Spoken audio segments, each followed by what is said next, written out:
On this vote, the yeas are 224, the nays are 198, with 2 answering present. The resolution is adopted. Without objection, a motion to reconsider is laid on the table.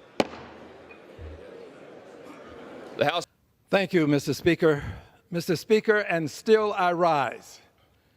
And still I rise, a proud, liberated Democrat, unbought, unbossed, and unafraid.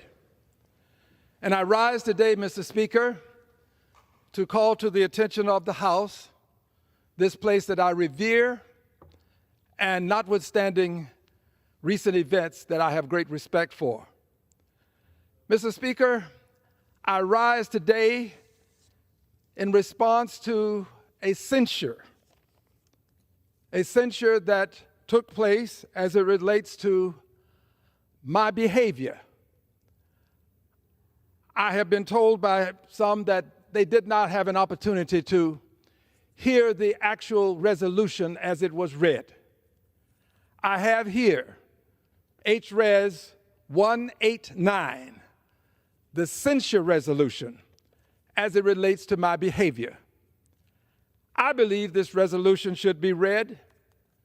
I am not in any way upset with the Speaker. I want people to know that the Speaker did what he was supposed to do. He did what he was supposed to do when we had the joint session of Congress.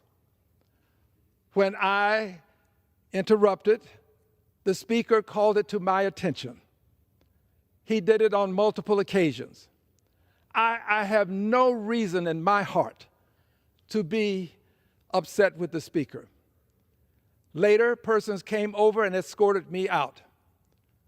I appreciate them. They were very kind to me, the officers, very kind. They said kind words to me.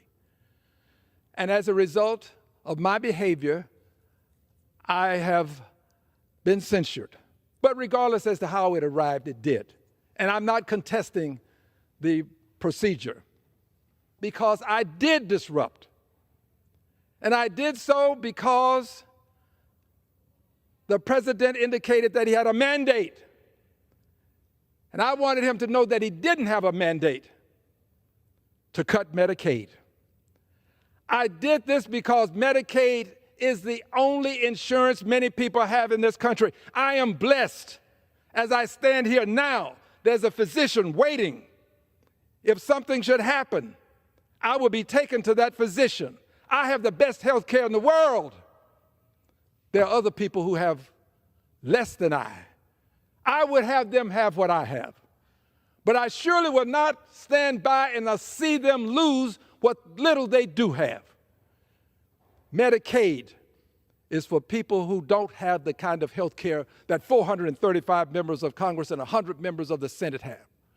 It has been approved by legislation that the Energy and Commerce Committee would cut $880 billion from their budget.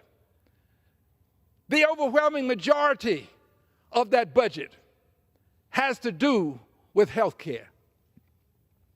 I see no way for this cut to take place without cutting into Medicaid. I am going to fight the cutting of Medicaid. Don't cut Medicaid. It's all they have. This is the richest country in the world. Mr. Musk has doctors. He will get the best health care. Let him understand that he should be on my side. He should be on the side of the people who need this health care. He has the ear of the president. Mr. Musk, speak to him. He listens to you. But for the grace of God, dear brother, you could be on Medicaid. You've just been blessed. Don't assume that it's your intellect that has caused you all of these great blessings that you've received. You've just been blessed beyond measure. Speak to the president and tell him that Medicaid ought not be cut.